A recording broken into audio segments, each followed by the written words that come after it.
আল্লাহু আকবার। জিন্দাবাদ জিন্দাবাদ জিন্দাবাদ জিন্দাবাদ। সাবিলুনা সাবিলুনা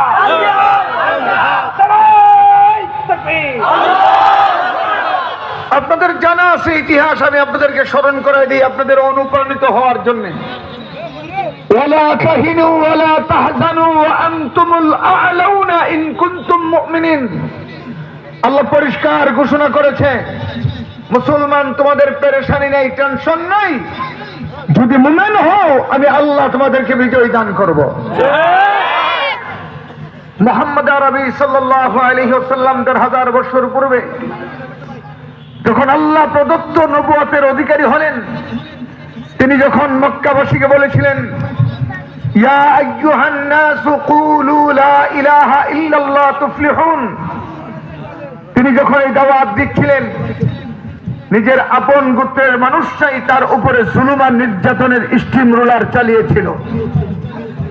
একদিকে মুহাম্মদুর রাসূলুল্লাহর চলার পথে কাঁটা দিয়ে দিতেন, মুহাম্মদুর রাসূলুল্লাহ নামাজের সিজদায় গেলে মরা উটের নাড়ি বুড়ি আমাদের নবীর মাথার উপরে দিয়ে দিতেন।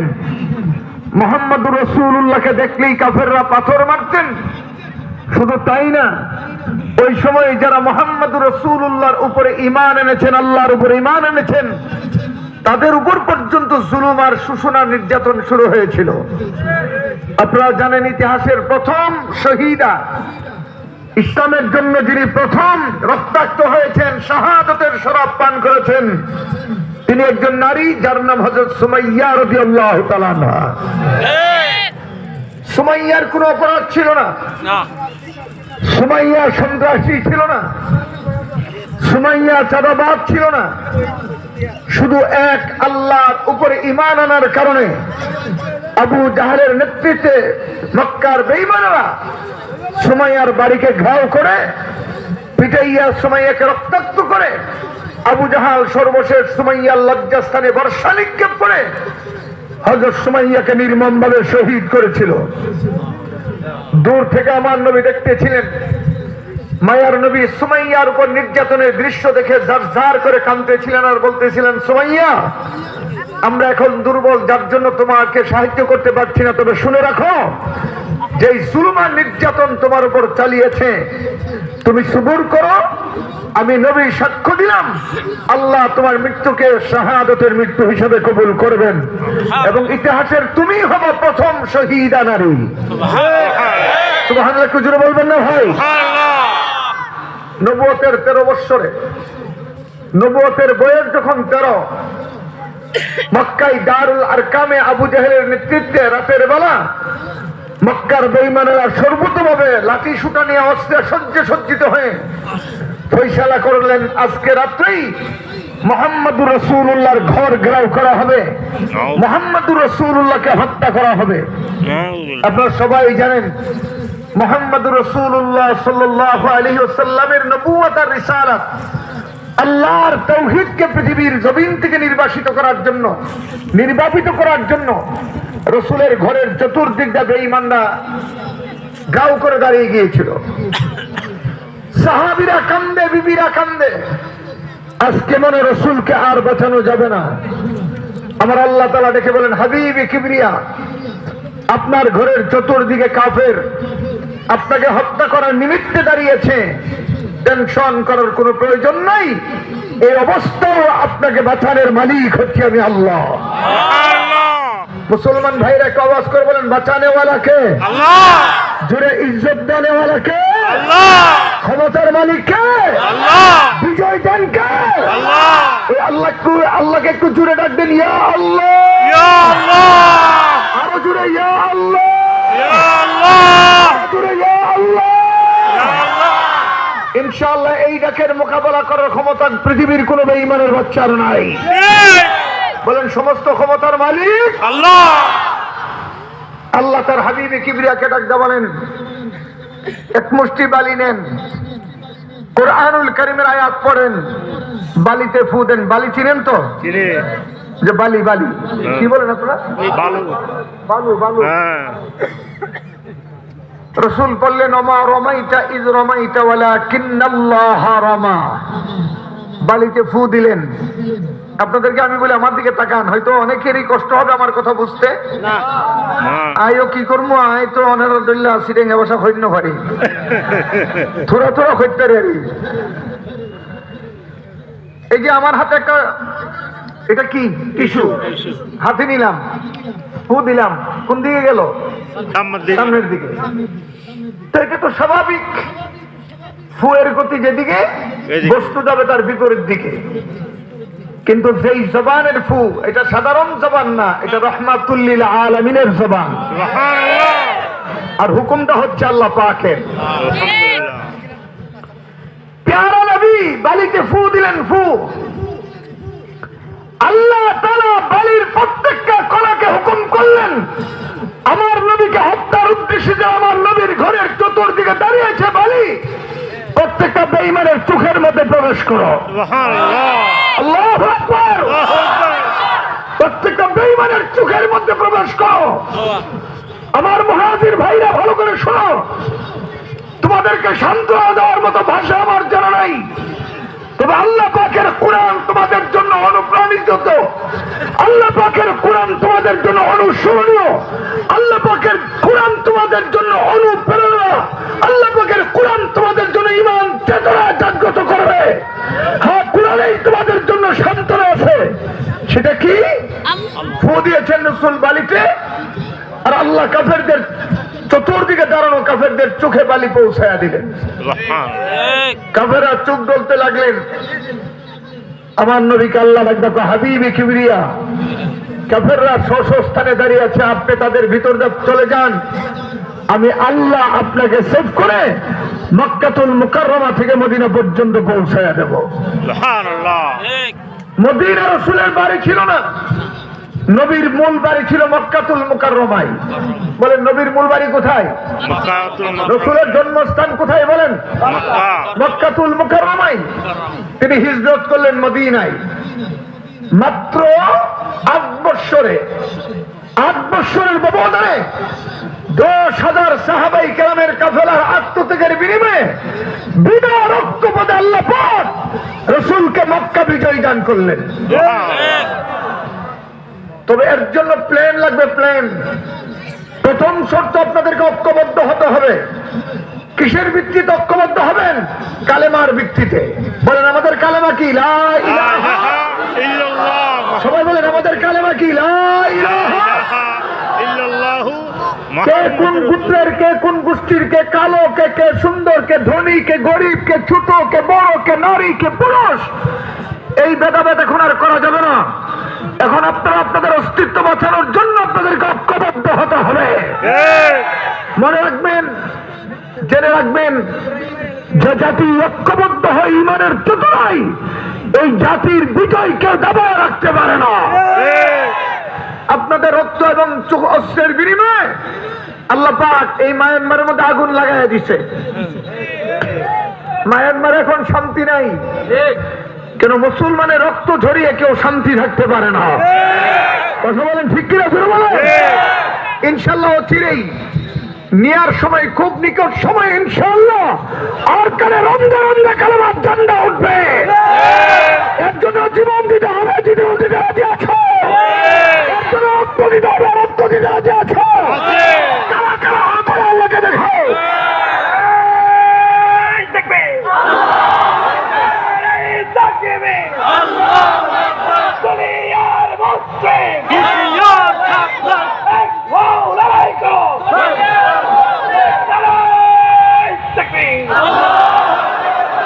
আমি বর্তমান বাংলাদেশের গভর্নমেন্টকে বলবো, প্রশাসনের দায়িত্বশীলদেরকে বলবো, এবং নির্বাচনে যারা ক্যান্ডিডেট হয়েছে আপনাদেরকে বলবো, আপনাদের নির্বাচনের ইশতেহারের মধ্যে রোহিঙ্গা ভাইদের এই সংকটকে নিয়ে আসবেন। অবশ্যই আপনারা প্রতিশ্রুতিবদ্ধ হতে হবে, অবশ্যই আপনারা ওয়াদা করতে হবে যে দল এই ক্ষমতা আসে, আগামী গভর্নমেন্ট এসে মায়ানমারের সঙ্গে বোঝাপড়া করে, প্রয়োজন যুদ্ধ করে রোহিঙ্গাদেরকে তাদের বাড়িতে ফিরিয়ে দিতে হবে।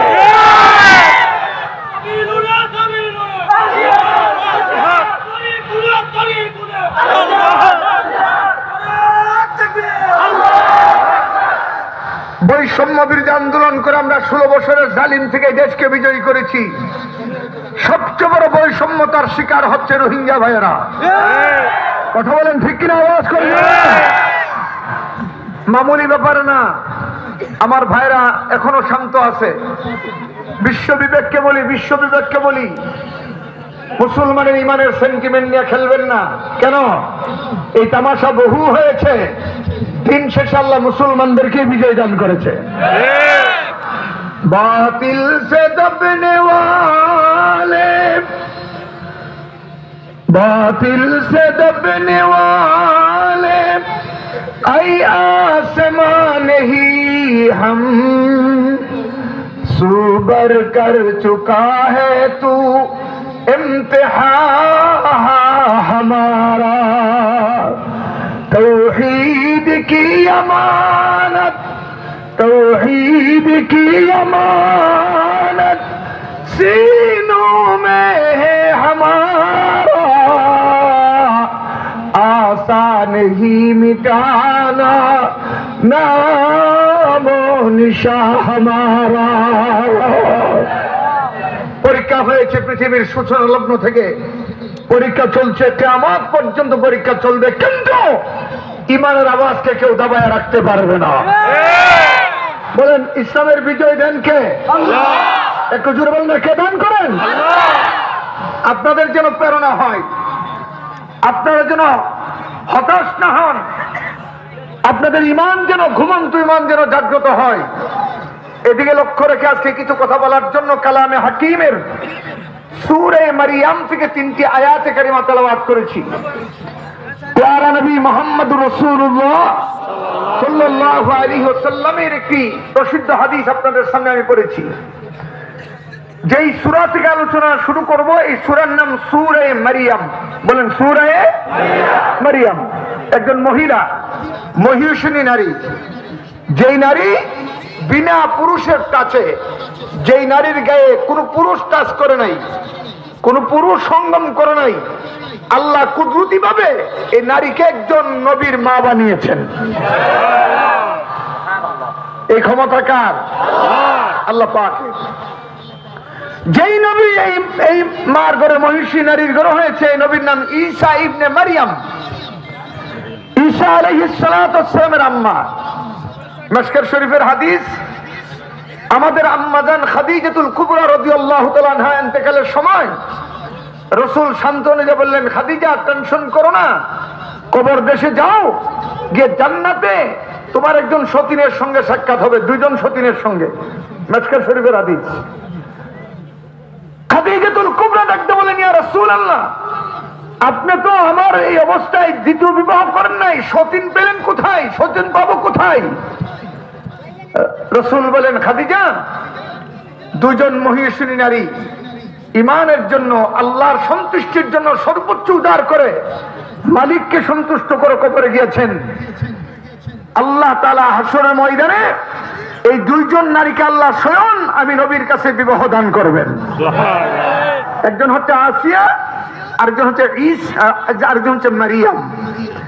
তার মানে মারিয়াম এবং আসিয়া জান্নাতে আল্লাহ তাআলা আমাদের নবীর কাছে 2 মহিষী নারীকে আল্লাহ পাক বিবাহ বন্ধনে আবদ্ধ করবেন।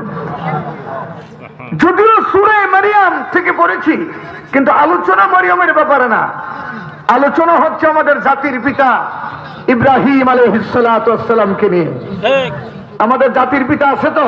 আছে। ভাই কথা বলেন না কেন? আছে। আর বেগুনের জাতির পিতা একজন, ইবাখন আল্লাহ। এখানে ডর করে মাথাও না। দুনিয়ার কোন নেতা মুসলমানের জাতির পিতা হতে পারে না। বলেন, দুনিয়ার কোন নেতা জাতির পিতা হতে পারে? জাতির পিতা নির্ধারণ করেছে কে? আল্লাহ। একটু জোরে আওয়াজ করে বলেন, কে? কোরআনে আল্লাহ বলেন, মিল্লাতা আবিকুম ইব্রাহিম হুয়া সাম্মাকুমুল মুসলিমিন। আল্লাহ কি বলেন? তোমাদের জাতির পিতা ইব্রাহিম কেন? তিনি প্রথম তোমাদের নাম মুসলমান রেখেছেন। মহব্বত আওয়াজ করে বলেন, আমাদের জাতির পিতা। জোরে ডর করি মাতো, আমাদের জাতির পিতা। আরো জোরে, আরো জোরে, আরো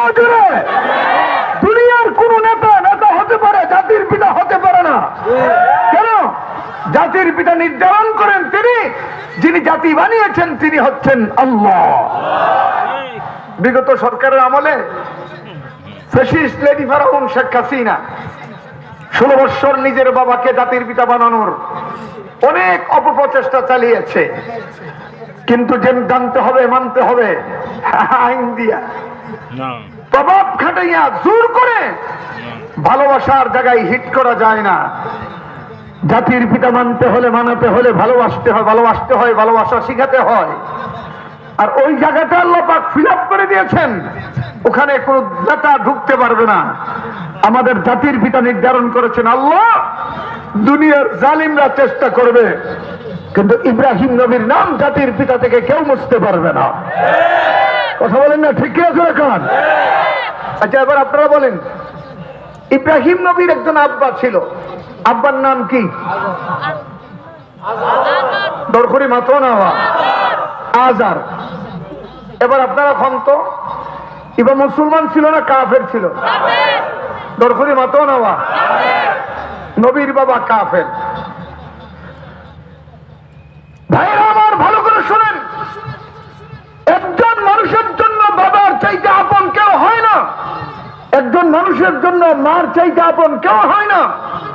কিন্তু মোকাবেলা যখন ইমানের হয়, ইমানের সামনে মা বাপ মারা যায় না, ইমানকে কলিজায় ধারণ করতে হয়।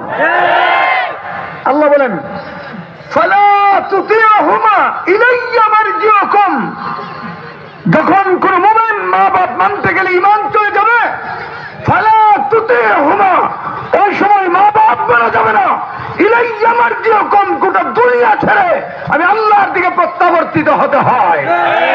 কেন? জীবনের চাইতে ইমানের দাম বেশি। বলেন, জীবনের দাম বেশি না ইমানের দাম বেশি? একটু জুড়ে দরকারি মতো না ভাই? ইমান আছে, সব আছে। বলো, ইমান আছে, ইমান নাই কিচ্ছু নাই। আমাদের সবচেয়ে বড় দৌলতের নাম হচ্ছে ইমান। বলো, আর সবচেয়ে বড় দৌলতের নাম কি? আরো জোরে কও, আরো জোরে বলো। ইমান আছে, আর আছি। ইমান থাকবে না, আমরা জীবন দিয়ে দেব। ইমান এমন এক দৌলতের নাম, আমার নবী 1000 বছর পূর্বে ইরশাদ করেছেন, লা তুশরিক বিল্লাহি শাইআ ওয়া ইন কুতিলতা আও হুররিকতা, তুমি আল্লাহর সঙ্গে শরীক করো না। ইমানের 70টির উপরে শাখা, প্রধান শাখা হচ্ছে তাওহীদ বিল্লাহ। বলেন, ইমানের প্রধান শাখা কি? আল্লাহর একত্ববাদের উপর বিশ্বাস। বলেন, আমাদের মালিক কয়জন? দরখরি মাতো না আর মালিক কয়জন? এখন আরো জোরে একসাথে আওয়াজ করে জবান খুলে বলো, মালিক কে? আর মালিকের কোন শরীক এবার কয়জন?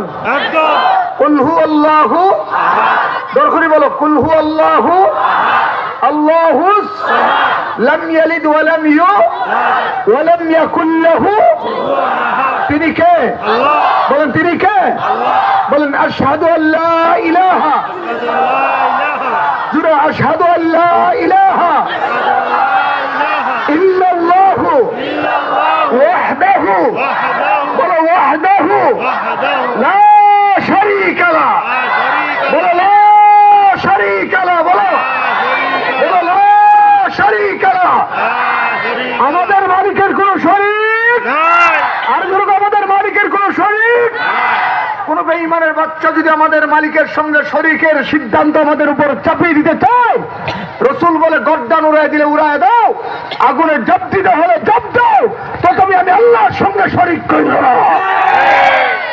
এ কথার অর্থ হচ্ছে ইমানের দাম নিজের জীবনের চাইতে বেশি। ইব্রাহিম পয়গম্বর তা আমাদেরকে শিক্ষা দেন। ইব্রাহিম নবীর নাম ইব্রাহিম, বাবার নাম আজার। কোরআন বলে, وَإِذْ قَالَ إِبْرَاهِيمُ لِأَبِيهِ آزَرَ أَتَتَّخِذُ أَصْنَامًا آلِهَةً إِنِّي أَرَاكَ وَقَوْمَكَ فِي ضَلَالٍ مُبِينٍ। ইব্রাহিম পয়গম্বরের বাবা হলো আজার, ইব্রাহিম পয়গম্বর বাবা আজহারকে ডাকতে বলেন, আব্বা আপনি আপনার জাত, আপনি আপনার কওম আল্লাহর পরিবর্তে আসনাম নামক মূর্তি পূজা করার কারণে আমি ফতোয়া দিলাম আপনারা পথভ্রষ্ট, আপনারা দলাল, আপনারা গুমরাহ।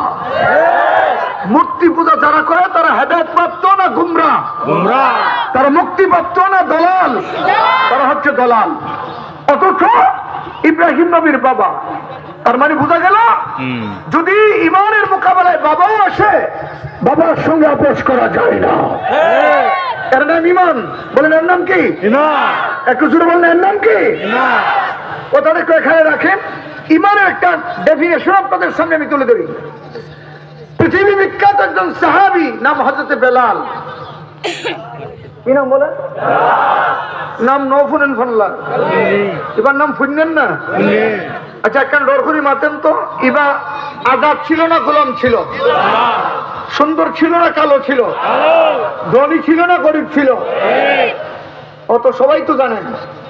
কিন্তু এবার দাম আল্লাহর কাছে অনেক বেশি। কিল্লাই এবার ইমান ধরো ছিল। এবার ইমান কি আছিল? ধরা ছিল।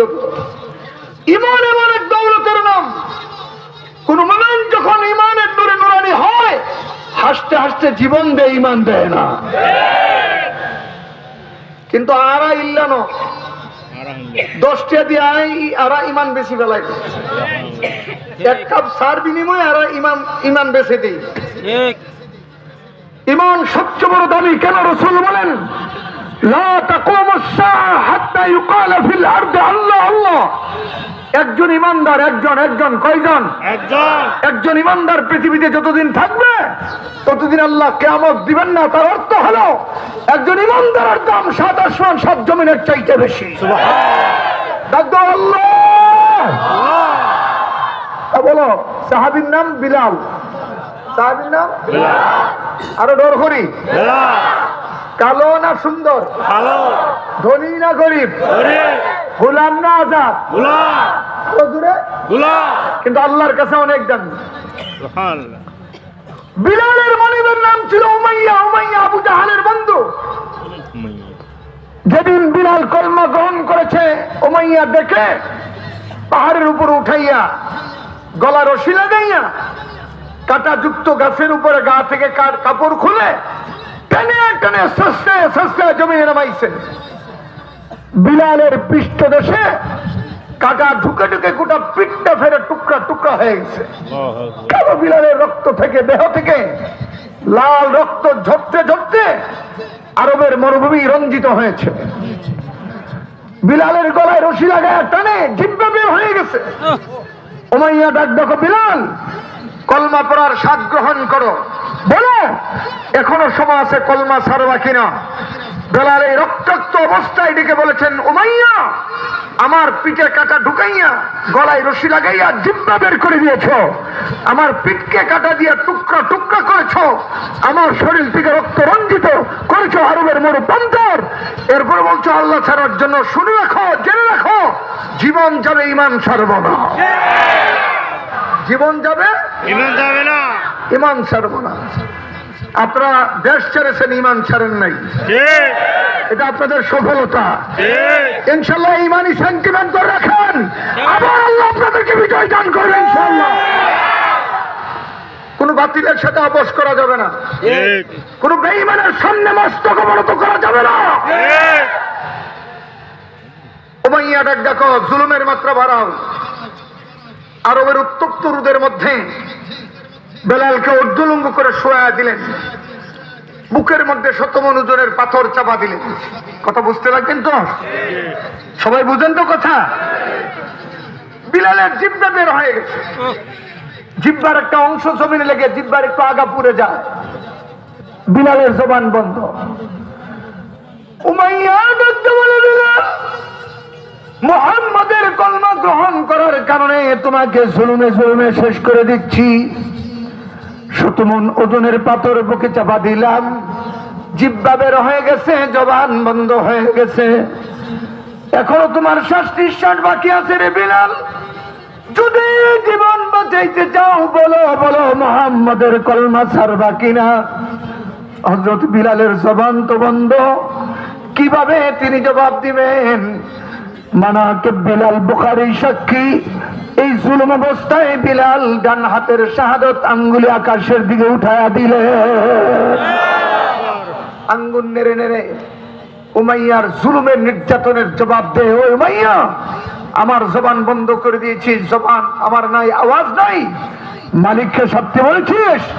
এই এক আঙ্গুল আকাশের দিকে উঠাইয়া ঘোষণা করলাম, জীবন যাবে যাবে, ঈমান ছাড়ব না। দূর থেকে সিদ্দিক আকবর হযরত আবু বকর রাদিয়াল্লাহু তাআলা এই নির্যাতনের চিত্র দেখে বিলালকে ডাকতে বলে, বিলাল রে, আল্লাহ মানার কারণে, আল্লাহ ডাকার কারণে তোর উপরে তো জুলুম আর নির্যাতন। ভাই, তুই যতই আল্লাহ ডাকিস তোর উপরে এমন নির্যাতন জুলুম চলে আসে। আমি অনুরোধ করি, আমি রিকোয়েস্ট করি, শরীরটাকে একটু আরাম দেওয়ার জন্য কিছুদিনের জন্য আল্লাহ নামটা ভুলে যে ছেড়ে দে।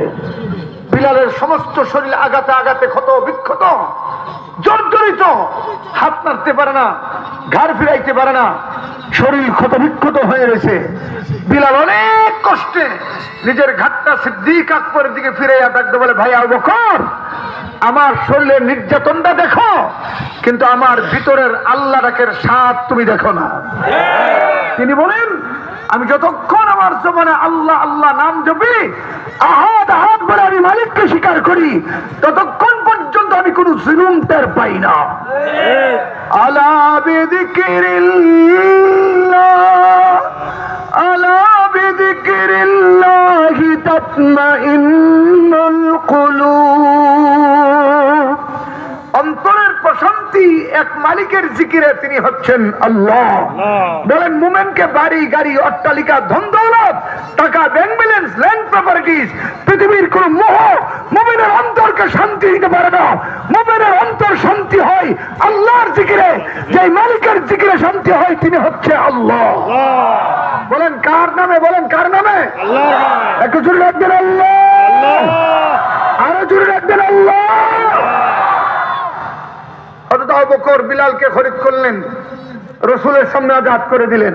বিলালের পরীক্ষা শেষ, পাস। বিলাল আল্লাহর কাছে পাস করলেন। এবার আল্লাহর পক্ষ থেকে পুরস্কার। কি পুরস্কার? যেই মসজিদের ইমাম আমাদের নবী, এই মসজিদের মুয়াজ্জিন হযরত বিলাল।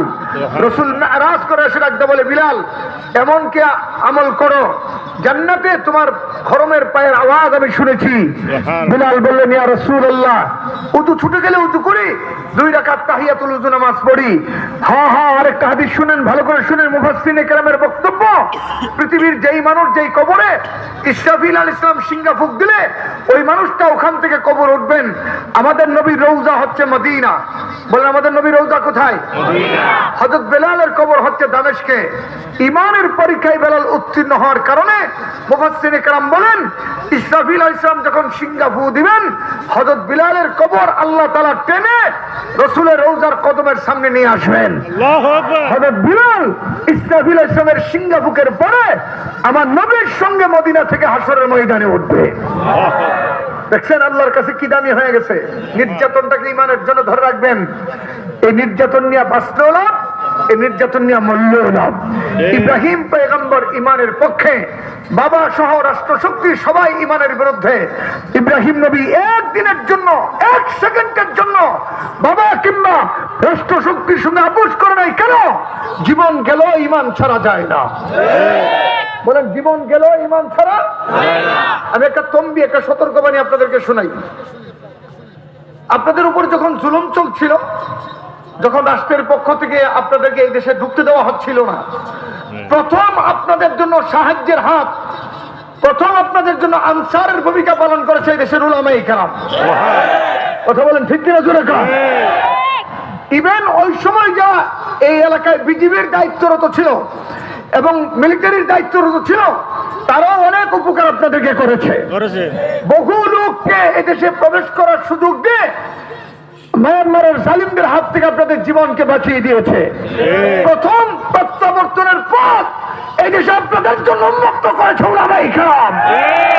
কিন্তু এখন শুনতেছি পশ্চিমা কুত্তারা এনজিওর মাধ্যমে এই সুযোগটাকে গ্রহণ করে আপনাদের ক্যাম্পে ক্যাম্পে ঈমান বিধ্বংসী কার্যক্রম চালাচ্ছে।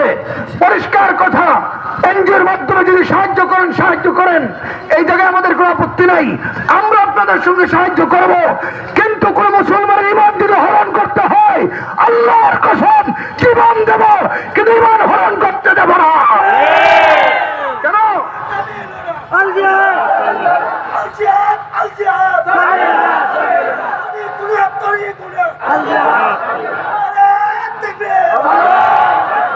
জোরে বলেন, সাহায্য করার মালিককে বলেন, সমস্ত ক্ষমতার মালিককে। পরিষ্কার আবার বলি, আপনাদের নুসরতকে আমরা স্যালুট জানাই, আপনাদের নুসরতকে আমরা ওয়েলকাম করি, কিন্তু আমাদের ইমানে হাত দিবেন না। ভাই কথা বলেন না কেন ভাই? ইমানে হাত দিলে পরে নিতে ভালো হবে না। এই মুসলমান যদি তাকবীরের জয়ধ্বনি না নেমে যায়, পৃথিবীর কোন অস্ত্র তাদেরকে দাবায় রাখতে পারবে না। এর ক্ষমতার মালিক অস্ত্র না, ক্ষমতার মালিক হচ্ছে আল্লাহ। যালিকা বিআন্নাল্লাহা মাওলাল্লাযীনা আমানু ওয়া আন্নাল কাফিরিনা লা মাওলা লাহুম। গোটা দুনিয়ার বেঈমানদের অস্ত্র আছে, আর আমাদের আছে আল্লাহ। মাথা নাওয়া আল্লাহ। দুনিয়ার বেঈমানদের আছে অস্ত্র, বলেন দুনিয়ার বেঈমানদের আছে অস্ত্র, আর আল্লাহ। ডর করি আল্লাহ, একসাথে আল্লাহ, আরো জোরে আল্লাহ, সবাই মিলে আল্লাহ। দেখো ইয়া আল্লাহ, এর চেয়ে বড় পাওয়ার আর নাই, এর চেয়ে বড় পাওয়ার আর হতে পারে না। ক্ষমতার মালিক আল্লাহ। কুলিল্লাহুম্মা মালিকাল মুলক, তিনি আমাদের মালিক, তিনি আমাদেরকে শিখান। ইব্রাহিম পয়গম্বরের ঘটনা থেকে শিখো। কষ্ট হচ্ছে আপনাদের? বুঝতে অসুবিধা হচ্ছে? ভালো করে বুঝেন। ইব্রাহিম আলাইহিস সালাম নিজের ঘর থেকে তাওহীদের বিরুদ্ধে লড়াই শুরু করলেন রাষ্ট্র পর্যন্ত। এবার ওনারা খন আইফুনি। ইব্রাহিম নবীর সমাজে রাষ্ট্র সরকার ছিল, এবার নাম কি? নমরুদ। কি নাম? এবার শুধু রাষ্ট্রপ্রধান ছিল না, এবার হইয়ে فقال انا ربكم الاعلى, এবার আই ডর খোদা। নাউজুবিল্লাহ। দুনিয়ার কোন প্রেসিডেন্ট আল্লাহ হতে পারে না। আল্লাহ আমাদের মালিক একজনই, তিনি কে? আল্লাহ। রাষ্ট্রের সিস্টেম ছিল প্রতি বছর একদিন মেলা হতো, মেলা। নমরুদ বিশাল বড় প্যান্ডেল করত, বিশাল বড় কুরসিতে বসত, রাষ্ট্রের সমস্ত মানুষ ওই মেলাতে অংশগ্রহণ করে নমরুদের কদমে সিজদা দিয়া নমরুদকে আল্লাহ স্বীকার করত। নাউজুবিল্লাহ বলবেন না? ইব্রাহিম পয়গম্বরের পাড়া প্রতিবেশী বন্ধু বান্ধবরা এসে ডাক দেখো, ইব্রাহিম চলো। ইব্রাহিম নবী হডে যাইম, আজিয়া নমরুদে আল্লাহ মানুন ফরিব, ইটার কদমে সিজদা দন ফরিব। এখানে ডর করে মাতিবা, মুসলমান সিজদা ফরিব হারে। কোন গায়রুল্লাহর কদমে সিজদা দেওয়া জায়েজ নয়। সিজদার একমাত্র মালিক আল্লাহ। ইয়াকা না'বুদু, বলো ইয়াকা না'বুদু ওয়া ইয়াকা নাস্তাঈন, বলো ইয়াকা না'বুদু, বলো ইয়াকা না'বুদু ওয়া ইয়াকা নাস্তাঈন, বলো সিজদার মালিক কে? কিন্তু ইব্রাহিম পয়গম্বর যদি বলে আমি নমরুদকে মানি না, তো রাষ্ট্র শক্তি তাকে ধরে হত্যা করবে। তিনি দৌড়িয়া করলেন, ফানাজারা নাজরাতান ফিন নুজুম, আকাশের তারকারাজির দিকে তাকাইলেন, চিন্তিত হয়ে আঙ্গুলের মধ্যে এরকম কামড় দিয়ে বললেন, ফাকালা ইন্নী সাকিম, ভাই আমি যাবো কেমনে, আমি তো অসুস্থ। পাবলিক মনে মনে ভাবলো ইব্রাহিম যেহেতু অসুস্থ, সে থাকুক, আমরা যাই, চলো আমরা সবাই যাই। সবাই নমরুদকে আল্লাহ মানার জন্য গেল, ইব্রাহিম পয়গম্বর যায় নাই। কেন? ইব্রাহিম নবী, নবীরা এমন সত্তার নাম যারা কোনো গুনাহ করে না, নবুয়তের আগেও না, নবুয়তের পরেও না। বলেন নবীদের কোনো গুনাহ নাই, বলেন নবীদের কোনো, বলেন নবীরা মাসুম, বলেন নবীরা কি বলেন নবীদের কোনো গুনাহ নাই। আরো জোরে ডর করি, নবীদের কোনো গুনাহ নাই। গুনাহ করলে নবী হয় না, নবী হইলে গুনাহ করে না। সুবহানাল্লাহ। নবতী বের হয়। যখন সবাই নমরুদের কাছে চলে গেল, ইব্রাহিম পয়গম্বর বড় একটা কুড়াল নিয়ে, কুড়াল ছিলেন তো কি কোন আপনারা, ওই যে গাছ যেটাতে কুড়াল, কুরুল, হ্যাঁ, ওগো কুরুল নিয়ে মন্দিরে প্রবেশ করছে। মন্দিরে ঢুকছে, গিয়া দেখে মন্দিরের ভিতরে বিশাল বড় বড় মূর্তি, কিছু ছোট ছোট মূর্তি, একটা বড় মূর্তি আর শত শত ছোট ছোট মূর্তি। মুহতারাম হাজরিন, তারা বেগুনে মূর্তির সামনে খাবার দিই, আপেল, নাশপাতি, বেদানা, মিষ্টি। মূর্তি ওগুলা খাইতে পারে না, কথা হইতে পারে না, দেহিত পারে না, ফনিত পারে না, ইতার কোনো প্রাণ আছে না, ইতারা মূর্তি। ইতার কোনো প্রাণ নাই, জড় পদার্থ। ইব্রাহিম তো বলে, ইয়া আবাতি লিমা তা'বুদু মা লা ইয়াসমা'ু ওয়া লা ইউবসির ওয়া লা ইউগনি আনকা শাইআ। ও আব্বা, এমন বস্তুরে কেন মানেন, এমন বস্তুর ইবাদত কেন করেন যেই বস্তু দেখাও না, শুনেও না, কোনো কল্যাণ দিতে পারে? ইব্রাহিম নবী দেখে প্রত্যেকটা মূর্তির সামনে খাবার। ইব্রাহিম ওডু সাইরুস কিল্লাই নখাস কিল্লাই খা, মূর্তি খাইতে পারিব না, এটা ন খা ন মাতে, যেতে ন মাতে, মাথার মধ্যে কুড়াল দিয়ে বুদ্ধে ভাঙ্গি পড়ে যায়। এরকম গুরু গুরু যত মূর্তি আছে সব ভেঙ্গে বড় মূর্তির সামনে খাড়ায়, বড় মূর্তির নাকটা কাইটা কোরালটা কান্দে ঝুলাই দিয়া বাড়িতে শেষ হয়ে রয়েছে। সুবহানাল্লাহ কিছু বলবেন না? বিগত হাসিনার আমলে আপনারা শুনেছেন 2021 সালে আমাকে গ্রেফতার করা হয়েছিল, আমাকে 20 মাস কারাগারে আবদ্ধ রেখেছে। 20 মাস। আমার অপরাধ কি ছিল? আমাদের অপরাধ কি ছিল? আমরা শেখ হাসিনাকে বলেছিলাম যে মুসলমানের রাষ্ট্রের শহরে মূর্তি থাকতে পারে, মুসলমান মূর্তি মানবে না, মানলে ইমান থাকবে না। বলেন, মুসলমান মূর্তি মানবে না, মানলে ইমান থাকবে না। মূর্তি প্রমোট করে যারা বেঈমান তারা। বলেন, মূর্তির কোনো ক্ষমতা নাই। ওয়ালা ইউবসিরু ওয়ালা ইসমা, এরা শুনো না, দেখাও না। ওয়ালা ইউগনি আনকা শাইআ, এদের কোনো করার ক্ষমতা নাই। আমাদেরকে গ্রেফতার করে মিথ্যা মামলা দিয়া আইনাগর সেলের ভিতর আবদ্ধ রেখেছিল 20 মাস। আমি কারাগারে ছিলাম 20 মাস কারাগারের সিজদায় পড়ে মালিককে একটি দোয়াই করেছিলাম, আল্লাহ, যে জালিম তোমার পক্ষ অবলম্বন করার জন্য, মূর্তির বিরুদ্ধে কথা বলার জন্য আমাদের উপরে জুলুম চালিয়েছে, তাদের পতন দেখতে চাই। মাত্র 3 বছর। আর গ্রেফতার করছে 21-এ, ইতারার পতন নিয়ে 24-এ। হাসিনা ভাই ইবা আছে না, গেই গই হইকে গাই তোর খুরি মাতো না। এবার ফুয়া থাকে আমেরিকা, মায়া থাকে লন্ডন, এবার গেই ইন্ডিয়া কিল্লাই। আল্লাহ যেন বলে, হাসিনা মূর্তি বানাইছো, যাও মূর্তি দেশেই থাকো, মুসলমানের দেশে তোমার থাকার দরকার নাই। যেই সাথে ঈসা বাইগনে সুটকি। মুহতারাম হাজিরিন, পাবলিক যখন নমরুদের এলাকা থেকে এসে মন্দিরে প্রবেশ করলো, তাকায় দেখে সর্বনাশ, সবগুলো মূর্তিকে ভেঙে বড় মূর্তি কোরাল নিয়ে দাঁড়িয়ে রয়েছে। দৌড়ে নমরুদের কাছে গিয়ে কয়, নমরুদ, মন্দিরে যায় না আগুন। কি বড় মূর্তি, সবগুলো মূর্তি ভেঙে এবার তোমারও তালাশ করে। নমরুদ কো, তোর ফল আই ফল ন। যেই মূর্তি দাঁড়াইতে পারে না, দেখতে পারে না, লড়তে পারে না, চড়তে পারে না, শুনতে পারে না, এই মূর্তি আর একটা মূর্তিকে ভাঙতে পারে না, নিশ্চয়ই কে ভেঙেছে। এই মূর্তি ভাঙবে একজন, তার নাম ইব্রাহিম। মন্ত্রী পরিষদের সবাইকে ডেকে মিটিং করলেন, সিদ্ধান্ত নিলেন কিভাবে ইব্রাহিমকে শায়েস্তা করা যায়। একজনকে গর্দান উড়ায় দাও, একজনকে শুলিতে চড়াও, একজনকে ফাঁসিতে হত্যা করো, একজনকে পানিতে চুবাইয়া মারো। নমরুদ কো, আমি মালিক, সিদ্ধান্ত আমার। সবাই দেবতার নামে লাকড়ি দাও, ইব্রাহিমকে আগুনে পরে হত্যা করবো। নাউজুবিল্লাহ জোরে বলবেন না? আমার দিকে তাকান, আলোচনার শেষের কথাগুলো মনোযোগ দিয়ে শুনেন, আপনাদের প্রেরণার জন্য বলছি। হ্যাঁ, এখান থেকে আপনারা শিক্ষা গ্রহণ করবেন। হতাশ হওয়ার সুযোগ বলেন, মুসলমানের হতাশ হওয়ার সুযোগ। আমি আমার বলিষ্ঠ কণ্ঠে বলে যাই, মুসলমানের হারানোর কিছুই নাই। মুসলমান আল্লাহর জন্য বাঁচলেও লাভ, আল্লাহর জন্য মরলেও লাভ। আমাদের হারানোর কিছুই বাঁচলে গাজী, মরলে শহীদ। সুবহানাল্লাহ কিছু বলবেন না ভাই? ইব্রাহিম পয়গম্বরের বিরুদ্ধে হুলিয়া জারি হলো কি? ইব্রাহিমকে আগুনে পুড়ে মারতে হবে একজন মানুষকে পুরানোর জন্য। মুফাসসিরিনে কেরাম বলেন, তারা লাকড়ির স্তূপ দিলেন 6 মাইল এরিয়ার লাকড়ির স্তূপ দিলেন। এই বিশাল অগ্নকুণ্ডের ভিতরে ইব্রাহিম নবীকে ফেলে হত্যা করবে আর তারা আনন্দ উল্লাস করবে।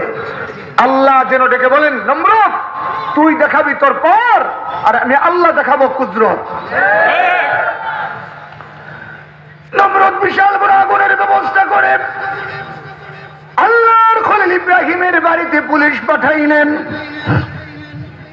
ইব্রাহিম নবীর ঘরের চতুর্দিকে পুলিশ বেষ্টনী করে বড় বড় পুলিশের অফিসার ইব্রাহিম নবীকে ধরলেন, হাত পাও গুলা বাঁধলেন, রশি দিয়া টেনে টেনে শেষরায়া আগুনের দিকে নিয়ে আসতেছে। মুহতারাম হাজরিন, ভালো করে শুনেন, এক মালিকের উপর ঈমান আনার জন্য আল্লাহর খলিল ইব্রাহিমকে হত্যা করা হবে আগুনে পুড়ে। ইব্রাহিম নবীকে আনতে আনতে যেই মাত্র আগুনের সামনে আনলেন, নমরুদ ডেকে ডেকে বললেন, ওরে আমার পরিষদের সদস্যরা, ইব্রাহিমকে এমনি এমনি ফেলবা না, ইব্রাহিমের গা থেকে কাপড়গুলা খুলো, উলঙ্গ বানাও। আমার ভাইরা ভালো করে শুনেন, দুনিয়ার সমস্ত নবীরা হায়াওয়ালা ছিলেন, বেহায়া কোন নবী ছিলেন না। ইব্রাহিম নবীর হাত বাঁধলেন, পাও বাঁধলেন, বাসা থেকে শেষরায়া টেনে টেনে আনলেন। ইব্রাহিম নবী কান্দেন নাই, যেই মাত্র বললেন ইব্রাহিম নবীর গা থেকে কাপড় খোলার জন্য, সঙ্গে সঙ্গে তিনি হৃদয়ের দিকে মাইল হইয়া আকাশের মালিক আল্লাহকে ডাকতে বললেন, ওগো আল্লাহ, ওগো মালিক, তোমার জন্য, তোমার তাওহীদের জন্য আগুনে পড়ব, আমার কোনো আপত্তি নাই, কিন্তু আল্লাহ তাআলা আমার জীবনে হায়াতে কোনোদিন কোনো বেঈমান আমার সতর দেখে নাই। নমরুদ বাহিনী আমার কাপড় খুলবে, আল্লাহ তোমার দরবারে দরখাস্ত করি, আমার কাপড় খুলুক না খুলুক, কিন্তু আমার সতরকে তুমি বেঈমানদের নজর থেকে হেফাজত করো। আল্লাহ জান্নাতের ফেরেশতাদেরকে ডাকতে বললেন, ওরে জান্নাতের ফেরেশতারা, ইব্রাহিম খলিলের গা থেকে কাপড় খোলার আগে আগে জান্নাত থেকে অদৃশ্য জামা ইব্রাহিমের গায়ে পরায় দাও। কাপড় খুলেছেন ঠিক, কিন্তু ইব্রাহিম নবীর সতর কেউ দেখেন নাই। এবার ইব্রাহিম নবীকে টিকার মধ্যে বাঁধলেন, চরকার মতো ঘোরাবেন, হঠাৎ করে রশি ছেড়ে দিবেন, ফুরুত করে ইব্রাহিম নবী ছিটকে আগুনের মধ্যে পড়বে। এই কঠিন মুহূর্তে আকাশের ফেরেশতারা আল্লাহকে ডাকতে বললেন, ওগো আল্লাহ, আপনার খলিল ইব্রাহিমকে পোড়ানো হবে, আপনি পারমিশন দেন। নমরুদের আগুনটা জ্বালিয়েছে আগুন ইব্রাহিমের জন্য, আমরা আগুনটা নিবারণ করব, নমরুদকে মাটির সাথে মিশিয়ে দেব। আল্লাহ ডাকবে মানে, ও ফেরেশতারা, বিপদ তো আমার না, বিপদ হচ্ছে ইব্রাহিমের। যাও যাও যাও, আমার ইব্রাহিম যদি চায়, আমার ইব্রাহিমকে তোমরা গিয়া সাহায্য করো। বিপদের চূড়ান্ত মুহূর্তে ফেরেশতারা এসে ডাকতে বললেন, ও আল্লাহর খলিল, আমরা আল্লাহর পক্ষ থেকে ফেরেশতারা আপনাকে সাহায্য করার জন্য এসেছি, আপনি যদি আমাদের কাছে সাহায্য চান, নমরুদের আগুন থেকে আপনাকে হেফাজত করার জন্য এসেছি। চূড়ান্ত বিপদের মুহূর্তে ইব্রাহিম পয়গম্বর ফেরেশতাদেরকে ডাকতে বললেন, ওরে ফেরেশতারা, আমার বিপদের দিনে আমার মা আমার খবর নেই নাই, আমার বাবা পর্যন্ত রশি ধরে ধরে টেনেছে যেন আমি ইব্রাহিম আগুনে পুড়ে ভস্মীভূত হয়ে যাই, আগুনে পুড়ে মারা যায়। দুনিয়ার কোনো সন্তানের জন্য বাবা এমন নির্দয় হতে পারে না। আমি আল্লাহকে মেনেছি, এই জন্য আমার বাবাও চায় আমি যেন আগুনে পুড়ে শেষ করে যাই। এই সময় আপনারা সাহায্য করার জন্য এসেছেন, আপনাদেরকে মোবারকবাদ, ধন্যবাদ, কিন্তু আপনাদের সাহায্য আমার দরকার নাই, আমার জন্য আমার আল্লাহ যথেষ্ট। ইয়া আইয়ুহান নাবিয়্যু হাসবুকাল্লাহ, হাসবুকাল্লাহ, বলো আমাদের জন্য কে যথেষ্ট? আল্লাহ। লা তাহজান ইন্নাল্লাহ মা'ানা। আমার মুহাজির ভাইরা, তোমরা বিতাড়িত হয়েছো, বাবা হারিয়েছো, মা হারিয়েছো, স্ত্রী হারিয়েছো, সন্তান হারিয়েছো, হতাশ হয়ো না, আল্লাহ সাথে আছে। বলো বলো বাঁচানের মালিক আল্লাহ। একটু ডরখড়ি মাথাও না। কোন বাবা অক্কল ন বাসায়, কোন কবরওয়ালা ন বাসায়, মাজার ন বাসায়, বাঁচায় কে? ডরখড়ি বলো না, কে বাঁচায়? হ্যাঁ, ওই আল্লাহ। আমাদের দায়িত্ব আল্লাহমুখী হওয়া, আল্লাহর দায়িত্ব আমাদেরকে বিজয়ী দেওয়া। সময় একটি কথা বল, চূড়ান্ত কথা বলে যায়, এই জুলুম কেন এসেছে? আল্লাহকে ছেড়ে দেওয়ার জন্য। ঠিক। এই জন্য তোমাদের দরকার তওবা করো, তওবা করো, ঠিক। মালিকের কদমে সাজদায় পড়ো। ও মালিক, এমন গুনাহ করেছি যার জন্য তুমি আমাদের প্রতি নারাজ হয়ে গেছো। বীরের সাথে, আবেগের সাথে, অনুভূতির সাথে, তওবার সাথে সাজদায় পড়ে পড়ে মালিকের সঙ্গে রাবেতা কায়েম করো। এই মালিক তোমাদের জন্য জমিনকে উন্মুক্ত করে দিবেন। এখন তোমাদের প্রয়োজন তওবা করা, ঐক্যবদ্ধ হওয়া। মনে রাখো, কুরআনুল কারীম আল্লাহ বলেন, ইয়া আইয়ুহাল্লাযীনা আমানু ইযা লাকীতুম ফিয়াতান ফাসবুতু, ইযা ফিয়াতান ফাসবুতু ওয়াযকুরুল্লাহা কাসীরা। ইমানদার যখন বেঈমানদের মোকাবেলা করবা তখন দুইটা গুণ অর্জন করো। কয়টা? জুরমান কয়টা? এক, ইমানের উপর অবিচল, ইমানের উপর মজবুত, ইমানের উপর দৃঢ়তা। দুই, বেশি বেশি আল্লাহর জিকির। এক, ইমান, ইমানের উপর অবিচল থাকতে হবে। হামলা হবে, মামলা হবে, জেল হবে, জুলুম হবে, ফাঁসির কাস্টে ঝুলাবে, গর্দান উড়িয়ে দেবে, গুম করবে, খুন করবে, তবু ইমান ছাড়ব না। আর বেশি বেশি করে রাইকুম খারে আল্লাহ রে, ডরখড়ি মাতো না। হ্যাঁ, আল্লাহ রে বেশি বেশি করে ডাকন করিব। আল্লাহ বলেন লাআল্লাকুম তুফলিহুন। দুইটা গুণ যদি অর্জন করো, আমি আল্লাহ তোমাদেরকে বিজয়ী দান করব। বলেন এক, ইমান। বলেন এক, ডরখড়ি মাতো না ভাই, এক। বলো এক। জীবন যাবে, ইমান দেব না। বলো জীবন যাবে, কল্লা দেব, ইমান দেব না। জান দেব, ইমান দেব না। রাজি আছো তো ইনশাআল্লাহ? বলো এক, ইমান। ডর করি, এক, ইমান। দুই, বেশি বেশি আল্লাহর জিকির। এই দুইটা গুণ যদি তোমরা এই খুঁটে কুড়ে ঘরে বসে আল্লাহর সঙ্গে রাবেতা করতে পারো, এই দুইটা গুণে আল্লাহর ওয়াদা তোমাদেরকে বিজয় দান করবে। দুনিয়ার পরাশক্তিকে তোমাদের কদমের সামনে সারেন্ডার করাবে। দুনিয়ার পরাশক্তি তোমাদের কাছে সারেন্ডার করতে বাধ্য হবে। এখন আত্মসমালোচনার সময়। বলো ইমানের দৃঢ়তা আর আল্লাহর জিকির মুসলমানদের বিজয়ের চিহ্ন। এই দুইটা গুণ অর্জন করতে হবে। রাজি আছেন তো ইনশাআল্লাহ?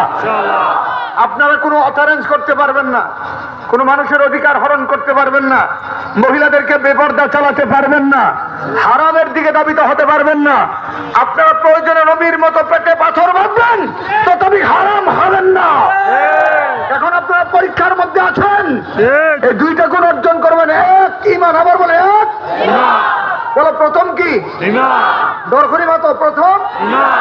আর দুই নম্বর ব্যাট ব্যাট জিকির হইবা খার। এই দুইটা গুণ অর্জন করো। যদি এই দুই গুণের মাধ্যমে মালিক রাজি হয়, ইনশাল্লাহ তোমাদের হারানো রাষ্ট্র আল্লাহ তোমাদেরকে ফিরাইয়া দিবে। কাফেররা রক্ত ঝরাতে পারে, কাফেররা ক্ষতি সাধন করতে পারে, কিন্তু মুসলমানের বিজয় ছিনিয়ে নিতে পারে না। এখন বলবেন যে হুজুর আমাদের তো অস্ত্র নাই। আমি বলি অস্ত্র দরকার নেই, আল্লাহই যথেষ্ট। দুনিয়ার বেঈমানদের আছে অস্ত্র, আমাদের আছে আল্লাহু আকবার। বলেন আর কি আছে? বলেন আল্লাহু আকবার। আর বাংলাদেশের একজন দৌড় মধ্যে মুজাহিদ মুফতি আমিনী রহমাতুল্লাহ আলাইহি ইবা শের কইতো আর পড়তো, मोमिन की शमशीर अल्लाहु अकबर, मोमिन की ताकत अल्लाहु अकबर, नाराए तकबीर अल्लाहु अकबर, मोमिन की शमशीर अल्लाहु अकबर। बोले मोमिन की शमशीर अल्लाहु अकबर, मोमिन की नारा अल्लाहु अकबर, नाराए तकबीर जोरे नाराए तकबीर, जोरे जोरे नाराए तकबीर। अरे मोमिन की ताकत अल्लाह, मोमिन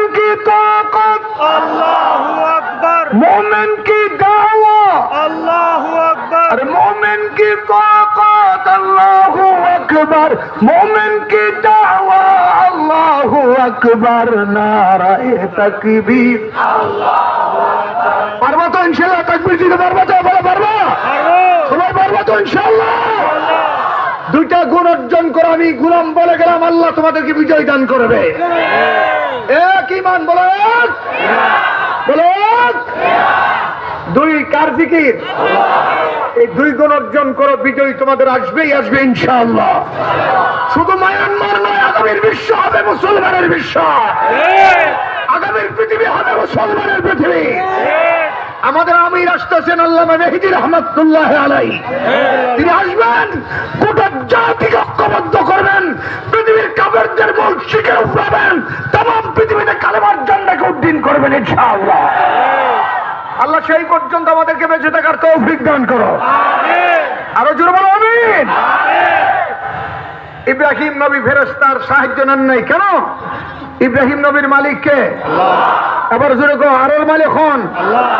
আরর হায়াতের মালিক কোন? আল্লাহ। আরর মওতের মালিক কোন? আল্লাহ। আরর ইজ্জতের মালিক কোন? আল্লাহ। আরর বিজয় দিবে কোন? আল্লাহ। আল্লাহ পাক খুতবাতে জুলফিকারের মধ্যে এসেছে যে উলামায়ে কেরাম হত্যারে অনরহন্য হরিবেন। পৃথিবীর একজন শ্রেষ্ঠ আলেম আল্লামা জুলফিকার নকশবন্দি রহমাতুল্লাহ আলাইহি গত 15 দিন আগে ইন্তেকাল করেছেন। তার স্বরচিত কিতাব খুতবাতে জুলফিকার এর মধ্যে লিখেছেন, কোন প্রাণী জান্নাতে যাবে না, এর মধ্যে 10টা প্রাণী যাদেরকে আল্লাহ জান্নাত দিবেন। এর মধ্যে একটা ব্যাং। ব্যাং ব্যাং কি? ব্যাং চিনেন তো? ব্যাঙে কি কন? ব্যাঙই কন। ইব্রাহিম নবীকে যখন আগুনে ফেলে দূর থেকে ব্যাং দেখতেছে, ব্যাং দৌড়াইয়া ইব্রাহিম নবীর মহব্বতে আগুনের পাশে এসে দেখো, নমরুদ আল্লাহর খালিল ইব্রাহিমকে জ্বালাইবি? প্রস্রাব করে নিবাইলাম আগুন। একটা ব্যাং প্রস্রাব করে কয় কেজি? মাতো নেওয়া কয় কেজি? 2-3 ফুটা। ব্যাং আল্লাহর খালিল ইব্রাহিমকে বাঁচানোর জন্য 2-3 ফুটা প্রস্রাবের পানি আগুনের মধ্যে নিক্ষেপ করলেন। ব্যঙ্গের প্রস্রাবের পানি আগুন পর্যন্ত পৌঁছে নাই, কিন্তু ব্যঙ্গের মহব্বত পৌঁছে গেছে আল্লাহর আরশে আজিমে। আল্লাহ ডেকে ডেকে বলেন, আরে ব্যাং, আমার খলিলের মহব্বত দেখিয়েছিস, যা যা তোর ঠিকানা বানায় দিলাম জান্নাত। আল্লাহ তাআলা ডেকে বলেন, ইব্রাহিম, আমি আল্লাহ চেয়েছিলাম পরীক্ষা, তুমি পরীক্ষায় পাস। এবার আমার রেজাল্ট শোনো, আশাদ্দুন নাস বালাআল আম্বিয়া সুম্মা লামসাল ফাল আমসাল। ঈমানের জন্য সবচেয়ে বেশি পরীক্ষার সম্মুখীন হয়েছেন নবীরা। নম্বর 2 তলায়, ডান পাশে মন্ত্রীরা, বাম পাশে পরিষদের সদস্যরা দূরবীন নিয়ে দেখে বসেছেন কেমনে ইব্রাহিম আগুনে পড়ে দেখার জন্য। এই অবস্থায় যখন তরকা থেকে আল্লাহ খলিল ইব্রাহিমকে আগুনে নিক্ষেপ করবেন, আল্লাহ তাআলা ইব্রাহিম নবীর প্রথম পুরস্কার দান করলেন, ইয়া নারু কুনি বারদাও ওয়া সালামান আলা ইব্রাহিম। আল্লাহ ডাকতে বলেন, ও আগুন, তোরা পয়দা করেছি আমি আল্লাহ, ওরা আগুন তোর জ্বালানোর ক্ষমতা আমি আল্লাহ দিয়েছি। যেই মালিক আমি আল্লাহ তোর জ্বালানোর ক্ষমতা দিয়েছি, আমি মালিক ডেকে ডেকে বললাম তামাম দুনিয়ার সবাইকে জ্বালাবি, কিন্তু কিছুক্ষণ পরে তোর মধ্যে আসবে আমার খলিল ইব্রাহিম। আমার খলিল ইব্রাহিমকে জ্বালাইবি না, বার্দ হয়ে যাবি, ঠান্ডা হয়ে যাবি। আবার বেশি ঠান্ডা হইলে ইব্রাহিমের ঠান্ডা লাগবে, সর্দি হবে, জ্বর হবে। কোনা ও সালামান বলেন, ও সালামান আলা ইব্রাহিম। শুধু ঠান্ডা হবে এইরকম না, আমার ইব্রাহিমের জন্য সালাম নামক জান্নাত হয়ে যায়। যখন ইব্রাহিম পয়গম্বরকে আগুনে ফেললেন, আগুনে নিক্ষেপ করার পরে আল্লাহর খলিল গিয়ে দেখেন আগুন নাই, আগুনের ভিতরে আল্লাহর জান্নাত। প্রথম তিনি আল্লাহর কদমে সিজদা দিয়া শুকরিয়া করলেন, আর আগুনের মধ্যে মুস্কি মুস্কি জান্নাতি হাসি হাসেন। নমরুদের পাশেই বসা তার মেয়ে ডাকতে বলে, আব্বা আপনি না খুদা, কহ তোর কি সন্দেহ আছে?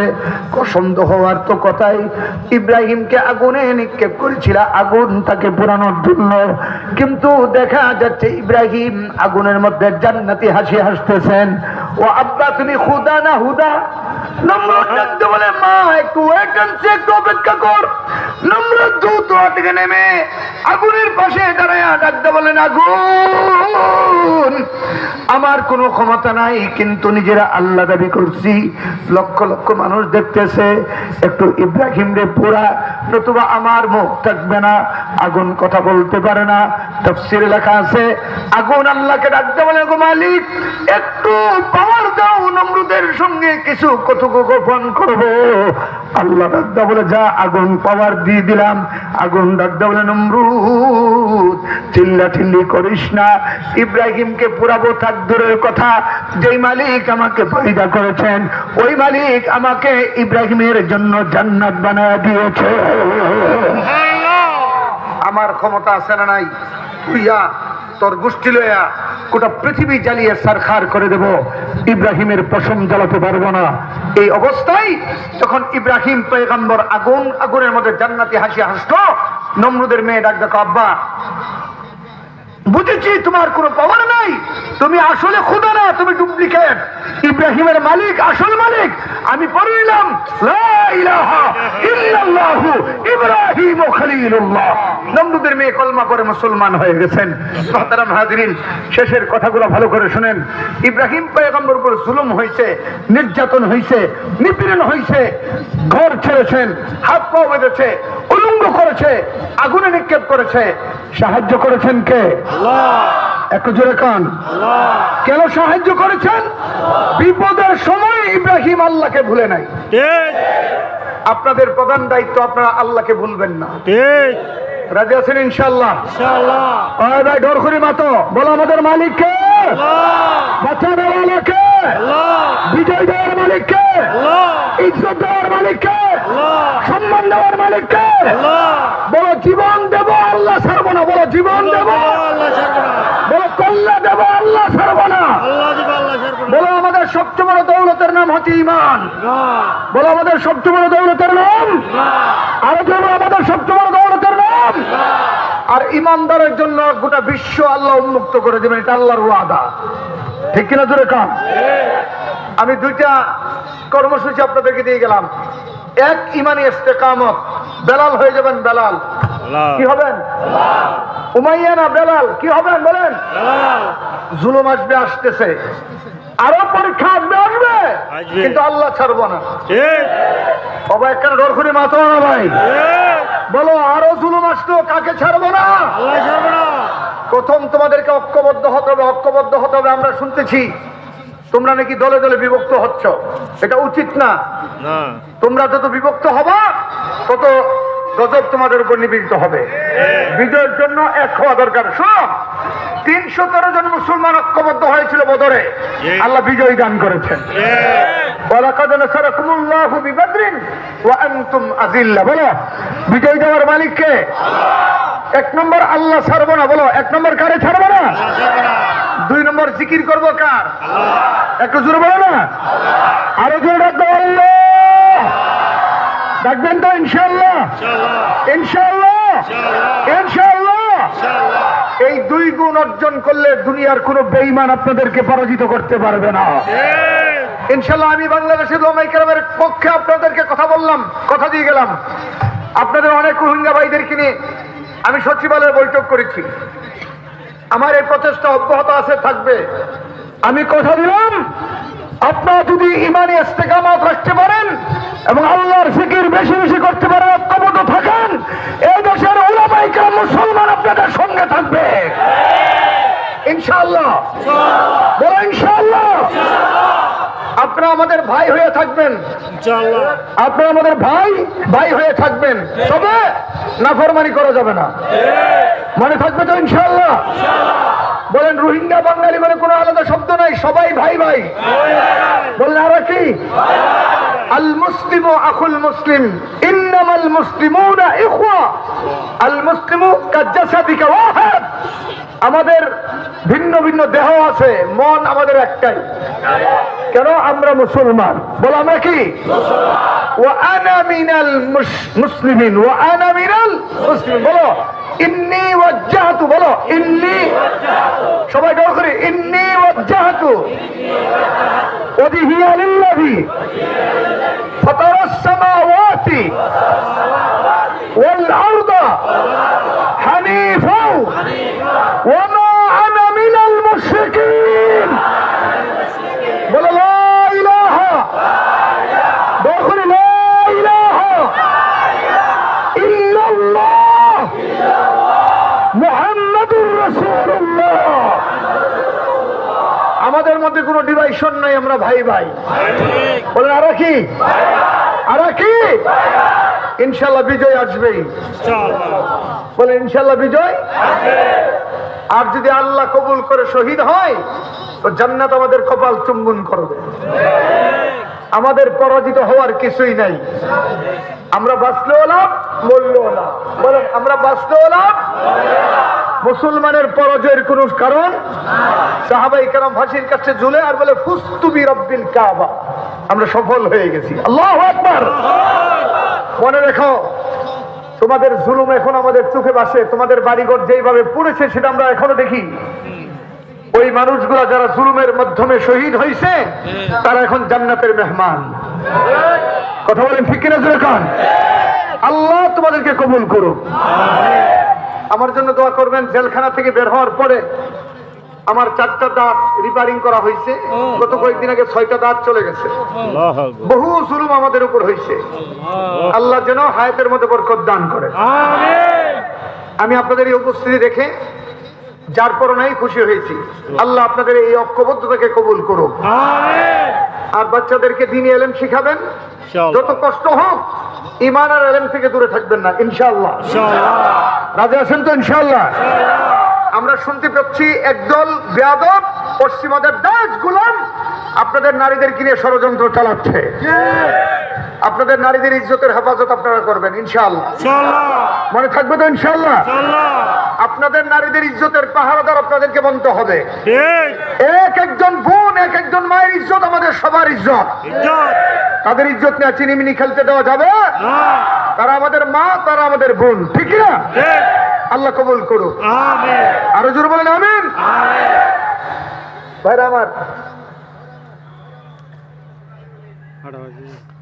ওয়ালান তারদা আনকাল ইয়াহুদা